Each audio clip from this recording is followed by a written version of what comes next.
아멘. 오늘 로마서 6장 1절에서 14절까지 말씀 가지고 죄에 대하여 죽은 자, 하나님께 대하여 산 자 하는 제목으로 말씀 나누도록 하겠습니다. 그 찬송가를 많이 지은 존 뉴턴, 잔 뉴턴이라는 사람이 있습니다. 이 잔 뉴턴이라는 사람, 영국 사람인데요. 10대 때 노예선, 그때 이 잔 뉴턴이 살았을 때만 해도 노예 제도가 영국에 있었을 때니까 아프리카에서 노예를 실어오는 노예선의 선원으로 일을 하게 됩니다. 이 잔 뉴턴이. 근데 잔 뉴턴이 노예선에 취직을 했는데 노예선의 선장의 아내가 흑인 노예 출신이었다고 합니다. 이 선장의 아내인 이 노예 출신의 흑인 여성, 그 여성의 아이러니하게도 노예가 된 겁니다. 존 뉴턴은 젊은 나이에 이 노예선 안에서 이 선장의 흑인 아내를 수발드는 일을 한 것이죠. 또 그때 참 많이 고생을 했다고 그래요. 그 이후에 잔 뉴턴은 열심히 뭐 일을 하고 그렇게 해서인지 자신도 노예선의 선장이 됩니다. 노예선 선장이 되어서 온갖 그 정말 이루 말할 수 없는 그런 남봉꾼으로 또 죄를 짓고 사람들을 괴롭히면서 그렇게 살아가고 있다가 정말 하나님의 그 놀라운 은혜로, 기적적인 은혜로 예수님을 만나게 됩니다.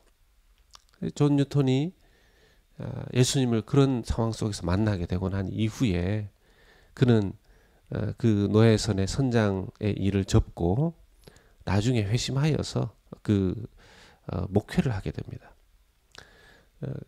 그가 이전 정말 죄 아래 살았던 자기의 인생을 하나님 앞에서 계속 회개하면서 또 예수님을 만나 자기 인생을 새롭게 해주신 하나님께 감사하면서 목회하면서 여러 찬송가를 지었는데 그 중에 한 찬송가가 오늘 우리가 함께 부른 나 같은 죄인 살리신 Amazing Grace죠.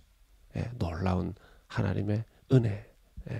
그것을 이 잔 뉴턴이라는 노예선의 선장 출신의 이 사람이 하나님 앞에 불렀던 것입니다. 오늘 우리가 함께 나누는 이 말씀, 바로 죄에 대해서 죽고 의에 대해서 산 사람, 하나님 앞에서 의로 살아가는 사람의 한 예가 된다 생각해서 오늘 나누었습니다. 오늘 말씀을 이렇게 보면 우리가 복음을 받고 예수님을 믿게 되었으면 예수 믿은 그것이 참 너무 귀한데 내가 왜 예수를 믿어야 되는가, 그것을 깨닫게 해주는 것이 바로 율법의 그 기능이라고 하였습니다. 율법을 깨달으면 율법을 통해서 내가 이렇게 죄인이구나, 그걸 깨달을 수 있다 그랬죠. 그런데 그때 당시에 이제 어떤 사람들이 나타났냐 하면 반율법주의자들, 예수 믿었으면 끝이니까 율법이 뭐가 필요하느냐, 또는 어떤 거냐 하면 이 죄가 더한 곳에 은혜도 더 커진다 그랬으니까, 이 잘못 이해한 거죠. 죄가 더한 곳에 은혜가 더 크다 하는 말은 죄를 더 지어서 은혜가 커진다는 뜻이 아니라 똑같은 죄라고 하더라도 하나님의 말씀과 율법을 통해서 자기의 죄를 더 많이 깨닫고 나면 이 죄가 이전에는 이 죄가 그냥 아이고 내가 이런 죄를 지어서 되느냐 그렇게 생각했던 것이 더 하나님의 말씀과 율법 앞에 깨닫고 보니까 이건 너무 어마어마한 죄였다라는 것이죠. 그런 의미에서 이제 죄가 율법을 통해서 죄가 더 강하게 다가오면 하나님의 은혜가 얼마나 큰지 더욱 깨닫게 된다, 이 뜻인데, 그걸 살짝 왜곡해서 뭐라고 얘기하냐면요, 은혜를 더하게 하려고 죄에 거하겠느냐, 죄를 더 지으면 된다, 이렇게 말하는 사람들이 있었던 것이죠. 뭐 죄 더 지으십시오. 옛날 러시아 제정시대 때 어떤 간신이 그랬답니다. 왕에게, 왕이시여, 죄를 더 지으십시오. 그러면 하나님의 은혜를 더 많이 받게 됩니다. 죄를 더 지으십시오. 그랬었다는 얘기 아니겠습니까? 그 제정 러시아 시대 때가 그렇게 해서 망했다라고 전해지고 있는데요. 말씀해 보면 1절에 그런즉 우리가 무슨 말 하려, 은혜를 더하게 하려고 죄에 거하겠느냐. 이 죄에 거한다는 말, 은혜를 더하게 하려고 죄를 짓고 살아가겠느냐 하는 것입니다. 죄에 머물러서 죄로 계속 살아가겠느냐, 그럴 수 없다는 거죠. 2절에 그럴 수 없느니라. 죄에 대하여 죽은 우리가 어찌 그 가운데 더 살리오. 하나님 앞에 말씀으로 죄를 깨달았다면 이제 그 죄를 청산해야 되는데, 은혜를 깨달았다고 하면서 그 죄를 계속 짓고 그 죄와 더불어 살아가는 것, 그것은 은혜를 깨달은 사람의 모습이 아니라는 것입니다. 그러면서 그래서 우리가 이 율법을 잘못 사용하는 것에 대해서 참 조심해야 됩니다. 율법을 없애버리자, 율법 폐기론자가 되어서도 안 되고, 율법으로 구원 얻는 것도 아니고, 율법으로 우리는 하나님 앞에서 우리의 죄를 깨닫고, 율법으로 하나님의 은혜를 깨닫는, 율법으로 하나님의 말씀의 법은 너무 소중하고 중요한 것이 되는 것입니다. 그러면서 이제 무엇에 대해서 얘기하냐면, 이제 3절에 또 그렇고, 세례를 받아서 예수님과 함께 세례 받을 때 우리는 죽었고 예수님과 함께 다시 생명 얻고 살아나게 된 것이다 이야기합니다. 그래서 4절 말씀에 하반절에 보면 우리로 또한 새 생명 가운데서 행하게 하려 함이라. 새 생명 안에서 이제 살아가게끔, 예수 그리스도의 생명 안에서 살아가는 것이 하나님의 뜻이라는 것입니다. 그러면서 쭉 말씀 나오는 것이 뭐냐면, 이제 죄에 대해서는 죽은 자이고 의에 대해서 하나님 앞에서 살아가는 자라는 것이죠. 이 말씀의 뜻을 묵상하면 이렇게 됩니다. 죄에 대해서 죽은 자, 죄에 대해서 죽은 자라는 것은 죄가 어떤 식으로 이야기를 해도 죄에 대해서 우리가 반응하지 않는다는 것이죠. 왜요? 그전에는 우리가 죄 아래에 있었기 때문에, 죄가 우리의 왕노릇했기 때문에, 죄가 우리를 끊임없이 정죄하고 죄에 흔들리고 죄에 공격받고 죄에서 벗어날 길이 없다는 것입니다. 그런데 예수 그리스도의 십자가의 그 보혈의 은혜로 말미암아 새로운 생명을 얻게 된 우리는 죄가 우리를 향해서 뭐라고 이야기를 해도 그 죄에 의해서 영향받지 않고, 왜요? 죄에 대해서는 죽었기 때문에.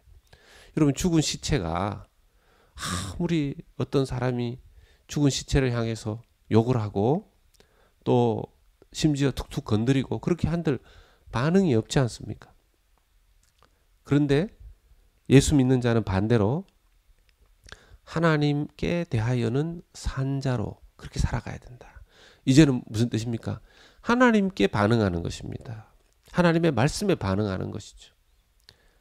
이제 좀 달라진 것입니다. 하나님께서 너는 이거 회개해야 된다. 하나님께서 너는 이거는 고쳐야 된다. 하나님께서 내가 너를 사랑한다. 하나님께만 반응하는 것입니다. 하나님께만 반응하는 것입니다. 이것을 죄에 대하여서는 죽은 자로, 의에 대하여서는, 하나님에 대하여서는 산 자로 살아가야 된다. 이런 뜻이 되는 것이죠. 어떤 사람들은 그렇게 생각하는 사람들이 있습니다. 뭐 무슨 부흥회 한번 하면 자기가 다 변화된 것처럼, 또는 하나님 말씀으로 자기는 잘 안 변화되는 것처럼 그렇게 생각하는 분들도 계시고 하죠. 어떤 신자가 어느 날 그런 이야기를 했답니다. 30년 동안 자기가 예배를 드리고 목사님의 설교를 30년을 들었는데 자기는 하나도 변화된 것이 없다는 것입니다. 이제 그런 이야기를 이제 하니까 사람들이 웅성웅성하는 거죠. 아니, 야, 30년 설교를 들었는데 하나님 말씀을 들었는데 아무 변화가 없구나. 야, 이게 도대체 무엇인가? 그랬더니만 어떤 한 주부가 어떤 한 여자분이 일어나서 그런 이야기를 했답니다. 자기가 30년 동안 자기 남편을 하루 삼시세끼 밥을 해줬는데 자기 남편이 변화되지 않았다는 거예요. 30년 동안 밥을 해줬는데 우리 남편은 내가 그렇게 해주는 걸 그렇게 고마워하지도 않고 변화되지 않았다는 겁니다. 그러면서 내린 결론이, 그러나 자기 남편이 뭐 특별히 변화된 것이 없지만 30년 동안 내가 해준 밥 먹고 살았다는 것이죠. 살았다는 거. 30년 동안 하나님의 말씀을 듣고 변화되지 않은 것 같지만 30년 동안 꾸준히 하나님의 말씀을 받으면서 그는 그의 영적 생명을 유지할 수 있었다라는 것이죠. 유지할 수 있었다라는 것이죠. 그런데 여기에서 사실은 한 발자국 더 나아가면 뭡니까? 하나님께서는 하나님에 대해서 산자로 살아갈 뿐만 아니라 이제 12절에 보면 명령을 하십니다. 여기 이제 순종해야 되는 거죠. 그러므로 너희는 죄가 너희 죽을 몸을 지배하지 못하게 하여 몸의 사욕에 순종하지 말고 오직 너희 지체를 불의의 무기로 죄에게 내주지 말고 오직 너희 자신을 죽은 자 가운데서 다시 살아난 자같이 하나님께 드리며 너희 지체를 의의 무기로 하나님께 드리라. 죄가 너희를 주장하지 못하리니 이는 너희가 법 아래 있지 아니하고 은혜 아래 있음이라. 아멘. 이건 이제 명령형입니다. 오늘날 어떤 메시지 가운데 이런 메시지에 대해서 참 주의해야 된다 하는 이야기를 듣습니다. 뭐냐면 신앙생활이라는 것이 예수님을 잘 바라보기만 하면 된다. 그 말씀을 정말 잘 이해해야 됩니다. 주님을 바라보는 것이 맞지만 24시간 주님 바라봄과 더불어서 정말 자기에게 죄성이 남아있고 할 때 주님을 잘 바라보는 것으로 끝나면 안 된다는 것이죠. 주님을 잘 바라볼 뿐만 아니라 주님을 묵상할 뿐만 아니라 그 주님께 순종해야 된다는 것이죠. 무슨 뜻입니까? 자기가 하기 싫어도 주님이 원하시면 할 수 있어야 된다는 것이죠. 자기가 하고 싶어도 주님이 싫어한다면 안 할 수 있어야 된다는 것이죠. 아까 죄에 대해서는 죽은 자로, 의에 대해서는 산 자로 그렇게 살아가는데 이것에 대해서 주님께서는 우리에게 말씀하십니다. 의에 너의 삶을 드려라. 의의 무기로 드려라. 우리의 인생 비록 부족하고 모자라지만 주님께 반응하고 주님의 뜻대로 순종하면 우리의 이 연약하고 무능하고 어리석은 인생이 하나님의 이 나라의 군대에 우리를 하나님의 도구로, 하나님의 군인으로, 하나님의 무기로 그렇게 사용해 주신다라는 것입니다. 말씀 맺겠습니다. 율법이 필요 없는 것 아닙니다. 율법이 우리로 하여금 죄를 더 깨닫게 하고 얼마나 하나님이 우리를 사랑하셨는가를 깨닫게 하는 중요한 도구가 됩니다. 율법이 필요 없는 거 아닙니다. 율법을 통해서 우리는 하나님이 뭘 원하시는구나 하는 것을 깨닫게 되고 하나님의 그 말씀을 통해서 순종할 때 하나님께서 우리를 더욱더 이 땅 가운데서 하나님의 영광을 드러내는 도구로 사용해 주시는 줄로 믿습니다. 오늘 하루도 성령에 이끌리어서 말씀 앞에서 승리하는 귀한 하루를 살아가는 저와 여러분들 되시기를 예수 그리스도 이름으로 축원합니다. 아멘. 기도하겠습니다. 우리에게 생명 주신 그리스도의 그 은혜와 사랑을 감사합니다. 주님, 우리가 예수님과 더불어서 십자가에서 죽고 예수님과 더불어 이제 십자가에서 살아났사오니 죄에 대하여서는 죽은 자로, 하나님께 대하여는 산 자로 그렇게 우리 인생을 살아가게 하여 주시옵소서. 주님, 우리 속에 아직도 죄성이 있어서 날마다 하나님의 말씀으로 우리의 죄를 깨닫고 날마다 하나님의 말씀 앞에서 우리가 받은 은혜가 얼마나 큰 은혜인지 깨닫지 아니하면 주님, 우리는 하나님 뜻대로 살 수 없는 자들입니다. 주님, 주 앞에 늘 살아가되 주의 뜻이 오면 주님, 주의 뜻에 순종하여 우리가 하나님을 기쁘시게 해드리고 하나님 나라의 도구로, 무기로 사용되어지는 귀한 인생 되게 하여 주시옵소서. 오늘도 원근 각처에 흩어져 있는 사랑하는 당신의 백성들을 기억하시고 말씀으로 우리를 깨닫게 하여 주시고 말씀 안에서 어메이징 그레이스, 놀라운 하나님의 그 은혜를 깨닫고 잔 뉴턴처럼 하나님을 찬송하면서 남은 인생을 주님 앞에 귀하고 복되게 드리는 저희들 되게 하여 주시옵소서. 예수님 이름으로 기도하옵나이다. 아멘.